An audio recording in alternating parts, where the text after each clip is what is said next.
Halo teman-teman, perkenalkan nama saya Alvin Ardana Putra dan teman saya Nanda Febriansyah. Kita dari kelas 5-3 dengan mata kuliah Hukum dan Etika Komunikasi ingin menjelaskan materi tentang etika umum ragam tugas dan fungsi etika dalam kehidupan bermasyarakat. Oke, yang pertama kita ingin membahas tentang pengertian etika.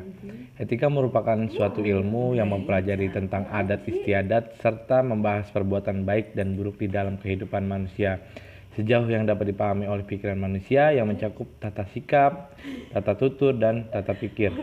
Etika memiliki cakupan yang sangat luas. Contohnya etika bisnis berpolitik. Dalam membahas etika sebagai ilmu yang menyelidiki tentang tanggapan kesusilaan yang etis, yaitu hanya dengan berbicara moral. Etika merupakan kebiasaan yang benar dalam pergaulan dan dapat dirumuskan sebagai suatu batasan yang menilai tentang salah satu atau benar serta baik atau buruk suatu tindakan. Kunci utama penerapan etika adalah memperlihatkan suatu sikap sopan santun, rasa hormat terhadap keberadaan orang lain, dan mematuhi peraturan yang berlaku pada lingkungan tempat kita berada. Oke teman-teman, saya ingin melanjutkan materi dan menjelaskan tentang pengertian etika dalam bermasyarakat. Etika dalam kehidupan bertetangga dan bermasyarakat adalah aturan perilaku, adat kebiasaan manusia dalam kehidupan bertetangga dan bermasyarakat antara sesama dan menegaskan mana yang benar dan mana yang salah. Etika dalam bermasyarakat berkembang sesuai dengan adat istiadat, kebiasaan, nilai, dan pola perilaku manusia terkait dengan situasi dan realitas yang membudaya dalam kehidupan masyarakat. Etika yang menyoroti secara rasional dan kritis tentang apa yang diharapkan manusia mengenal sesuatu yang bernilai. Oke, selanjutnya manfaat etika dalam kehidupan bertetangga dan bermasyarakat. Adanya rasa saling menghargai antar tetangga dalam kehidupan masyarakat. Kehidupan bertetangga akan lebih hangat dan harmonis. Terciptanya kerukunan, rasa saling tolong-menolong, dan rasa gotong royong antar sesama. Timbulnya rasa empati kepada sesama tetangga, timbulnya keorganisasian yang memiliki manfaat bagi kehidupan masyarakat, terhindar dari berbagai konflik yang berarti etika membuat seseorang manusia memanfaatkan waktu sebaik-baiknya dan menghargai kehidupannya. Di sini saya akan menjelaskan mengenai materi peranan etika dalam kehidupan bermasyarakat. Dalam kehidupan bermasyarakat, etika memiliki peranan yang penting. Etika dalam dunia pendidikan sudah dikenal sejak sekolah dasar hingga perguruan tinggi dan menjadi mata pelajaran atau mata kuliah khusus yang mengajari bagaimana cara bersikap yang baik di masyarakat. Oleh karena itu, alumnus dari sekolah manapun, perguruan tinggi manapun sudah seharusnya memiliki pengetahuan moral yang tinggi. Tetapi jika sebaliknya, alumnus tersebut dapat digolongkan menjadi seseorang yang salah didik. Peranan etika sebagai suatu ilmu dapat dijadikan sebagai himpunan teori moral yang dapat dipraktekkan dalam pergaulan hidup sehari-hari. Bila masyarakat sudah bersedia mematuhinya, maka terbentuklah norma-norma yang digariskan sebagai suatu hukum moral dan bersifat mengikat.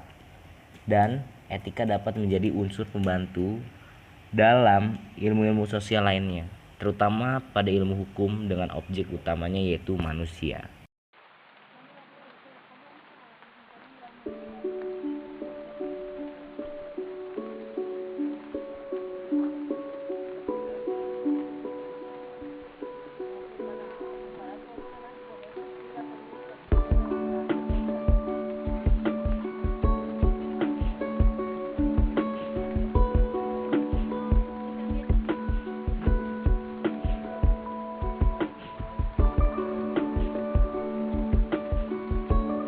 Ada beberapa jenis-jenis etika yang hidup dalam diri masyarakat. Berikut penjelasannya. Yang pertama, etika filosofis. Etika yang bersumber dari aktivitas berpikir yang dilakukan manusia adalah jenis etika filosofis. atau bisa juga disebut etika dalam bagian dari filsafat. Filsafat yaitu salah satu bidang ilmu yang mengutamakan tentang pikiran manusia. Jadi filsafat ini dalam etika juga dapat dibagi lagi menjadi dua sifat, yaitu empiris dan non-empiris. Yang kedua ada etika deskriptif, merupakan usaha menilai tindakan berdasarkan pada ketentuan atau norma baik buruk yang tumbuh dalam kehidupan bersama di dalam masyarakat. Etika deskriptif menempatkan kebiasaan yang sudah ada di dalam masyarakat sebagai acuan etis. Yang termasuk dalam etika deskriptif adalah pendirian-pendirian mengenai baik dan buruk, norma-norma kesusilaan yang pernah berlaku, dan cita-cita kesusilaan yang dianut oleh bangsa-bangsa tertentu, apakah terjadi penerimaan atau bagaimana pengolahannya. Yang ketiga, etika normatif. Etika normatif mendasarkan diri pada sifat hakiki kesusilaan, bahwa di dalam perilaku serta tanggapan-tanggapan kesusilaannya, manusia menjadikan norma-norma kesusilaan sebagai panutannya. Etika normatif tidak dapat sekedar melukiskan susunan-susunan formal kesusilaan, namun juga menunjukkan perilaku manakah yang baik dan juga yang buruk. Contoh dari etika normatif adalah etika yang bersifat individual seperti kejujuran, disiplin, dan juga tanggung jawab. Oke teman-teman, terima kasih banyak. Saya Alvin Aradana Putra dan teman saya Nanda Febriansyah ingin mengakhiri materi tersebut. Semoga materi tersebut bisa mendapatkan pelajaran dan bisa dimengerti oleh teman-teman sekalian. Kurang lebihnya mohon maaf jika ada salah kata dan tutur kata. Sekian dari